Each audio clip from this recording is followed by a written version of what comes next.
3-point shooter. I need 26.6. I need to see that come up. Pretty good from the line, though, 84%. And when Kyle Lowry went down, he took the team on his back and just brought them to a fiery situation that they're currently on. Going into the playoffs, they look damn good. All right, how about the forwards?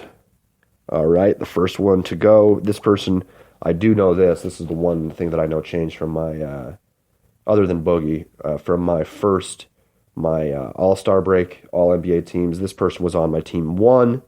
Now he, excuse me, he went down with an injury, obviously. It's not obvious, but you all know that. We have Kevin Durant.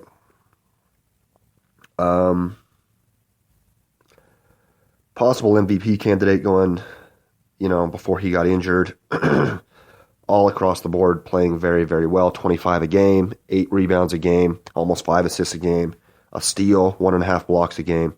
Playing a defensive role now. Rim protecting defensive role, excuse me. Shot 5 points better than he's ever shot in his career, almost 54%. 37.5 from downtown, 87.5 from the field. If it wasn't for that injury, he'd be an MVP candidate probably. Maybe not as much now, just because of how well everybody else had to play down the stretch to get there.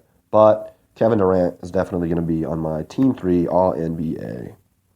And then how about my other forward, you might say? There's a lot of fucking people you could put here, as well as clearly a wide open one. I take Draymond Green because of his defensive ability, essentially.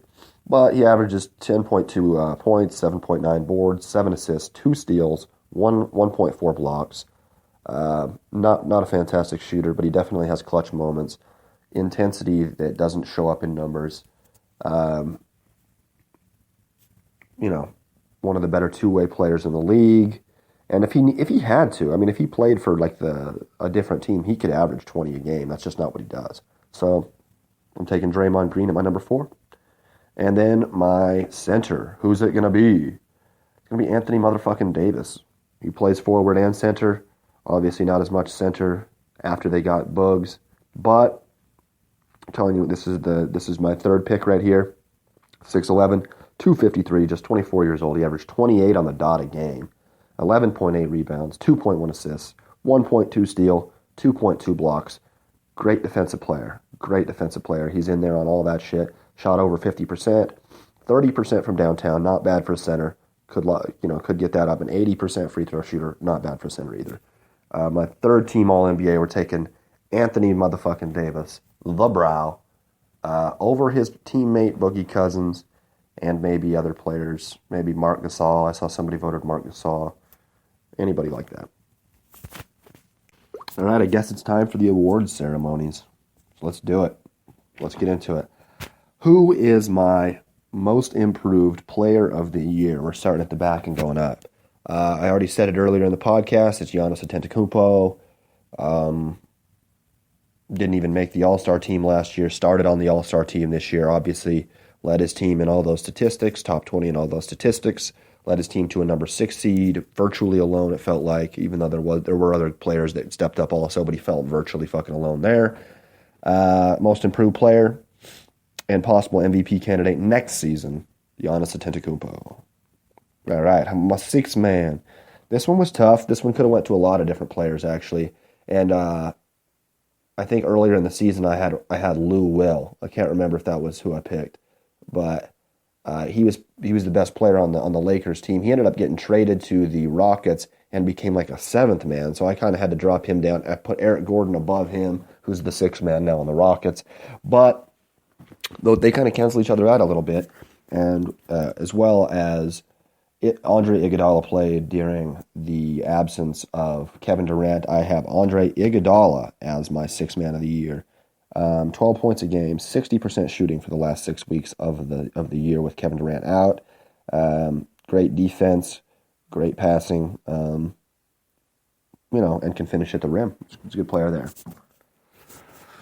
All right, how about my defensive player of the year? We have Draymond motherfucking Green. This one was tough as well. This one's probably, I don't know. I almost picked Gobert. I was pretty sure I was going to pick Gobert. And then I read a few people's arguments and I picked Draymond. Basically, I'm not even gonna. I mean, he's the 10th person ever with 2 steals, 1.4 blocks.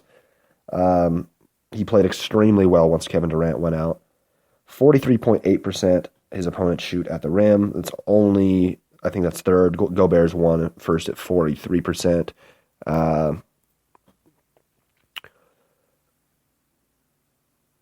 Basically, the only reason I took Draymond Green is because you can literally match him up against any play. You could put him on Russell Westbrook. You could not do that with Gobert. You could put him on DeAndre Jordan. You could do that with Gobert.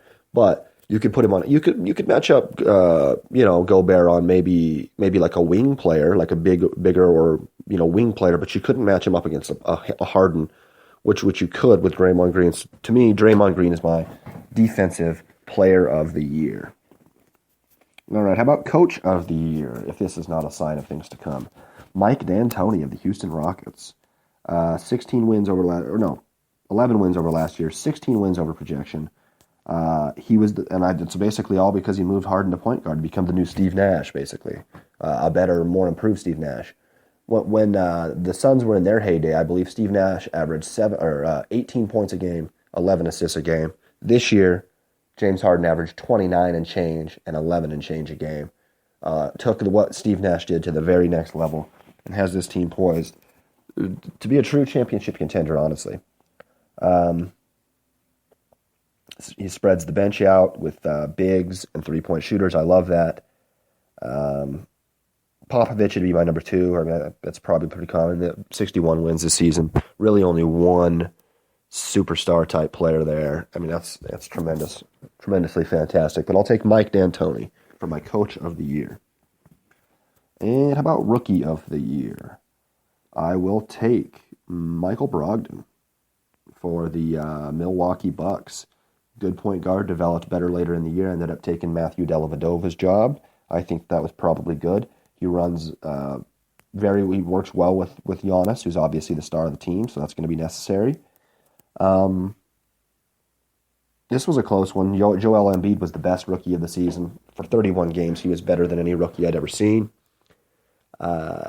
He's been in the league for 3 years or whatever, but he's still considered a rookie, and he was the best rookie I'd ever seen.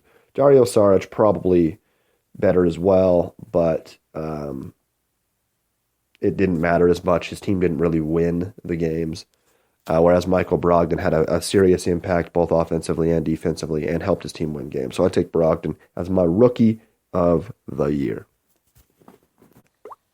And the award everybody is looking for, we have James Harden as my MVP. I didn't even give you any suspense.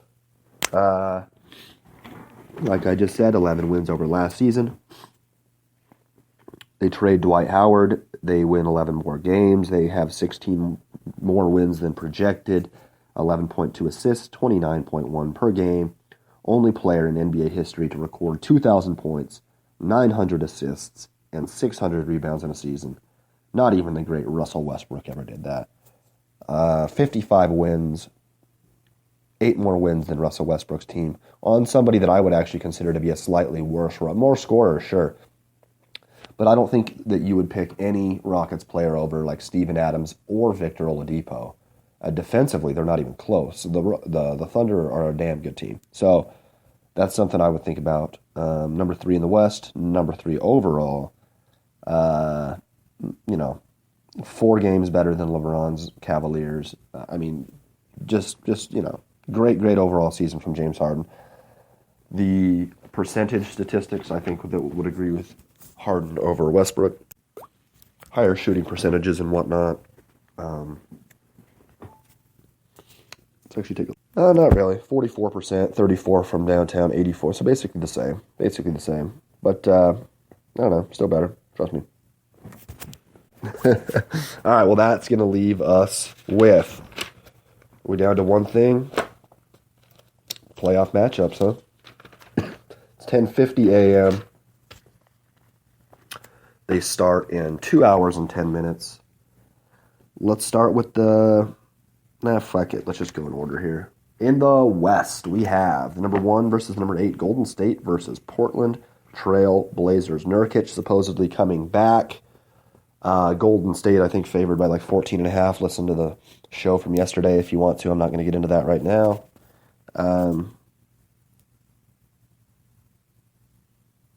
I expect Golden State to win in 5 games. I think they're going to win both games at Oracle.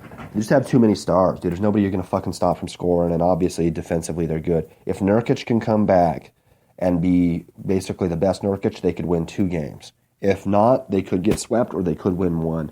I think Golden State wins it in 5. They win it on their trip back home to Oracle Arena. They lose probably Game 3 with my buddy Matt watching. If not, maybe Game 4. I would say that's probably less likely, though. Should be a good matchup, though, in general. We have Curry versus Dame Lillard. That'll be a good matchup to watch. Klay Thompson versus C.J. McCollum also be interesting to watch. Klay's a great defender. You'd be interested to see if they don't switch things up a little bit and maybe put Klay on Dame, put Curry on McCollum. It'll be interesting. Maybe even put Curry on, I don't know, Alan Crabb. Put Draymond on McCollum. Who knows? But it'll be interesting to see how they match up defensively with Portland. There's not really anything Portland can do to match up defensively with Golden State, especially with Kevin Durant back. It's going to be, one of the greatest shooting teams of all time. The real weakness is just going to be center, and that, Draymond is only 6'7". Those are going to be your real weaknesses there. All right, number 2 in the West, San Antonio taking on the Memphis Grizzlies. Another matchup I like, 2 teams that are pretty similar. Both are good defensive teams that rely on percentage, no individual stars really. San Antonio has a pretty clear advantage here, but Memphis played well against them in the season. I think they won 2 of the 4 games. If Conley plays big, Zebo plays big off of the bench. The thing about that, San Antonio didn't look like they really had. They looked like they were massively disadvantaged when against both Zebo and Marc Gasol down low, which is not the case that it had ever been in the past since they've ever played. They've always had big guys, Duncan Splitter, things like that down low that are tough and able to play well defensively. They don't really seem to have that this year. I could see Memphis with my long odds upset. This is by far the best long odds upset of the first round. I'm going to take San Antonio in 6 games, but Memphis, if it's a massive Mike Conley, Zebo series, and nobody other than Kawhi steps up, which is quite possible, I could see Memphis winning it. But let's stay on the safe side. Give me San Antonio in 6. All right, the 3 seed versus the 6 seed. We all know who it is. We talked about it. We have the Houston Rockets versus the Oklahoma City Thunder. Basically, the Rockets will most likely win. They have the better game plan. They have a better identity. They know who they are. They do have a worse roster, as I just said like 3 minutes ago, slightly. Maybe not top to bottom, but a starting 5. They have a worse starting 5 than does the Oklahoma City Thunder. That being said, Russ is going to have to put up like 45 a game or like 42 a game and average a triple-double to win, to beat Houston, I think. And I don't think that's going to happen. I think that Harden shares the ball and gets a fuckload of free throw attempts. And I think we have a good matchup between Capella and Steven Adams, or Capella or Nene and Enes Kanter. Or the Kanter-Adams versus Capella-Nene. I think that's going to be a good matchup. And then obviously Russ versus Harden is going to be a fantastic matchup. One to watch for sure. And a lot of good defensive players for Oklahoma City. Roberson's a great defensive player. Maybe they put him on Harden, probably. And Oladipo, he's a great defensive player too. They're a really good defensive team there. But go ahead and give me Houston in 6.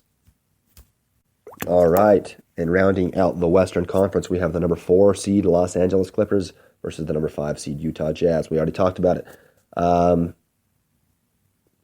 The Clippers are pretty vulnerable to teams, but only teams that have like a dynamic scorer. So I'm really worried. I think that in order for Utah to win, Gordon Hayward is going to have to average close to 30 a game, and or somebody. But I mean, he would probably be the likely candidate. a wing player, I mean. And then Gobert is probably going to have to average, 20 and 12 or 13 in order for them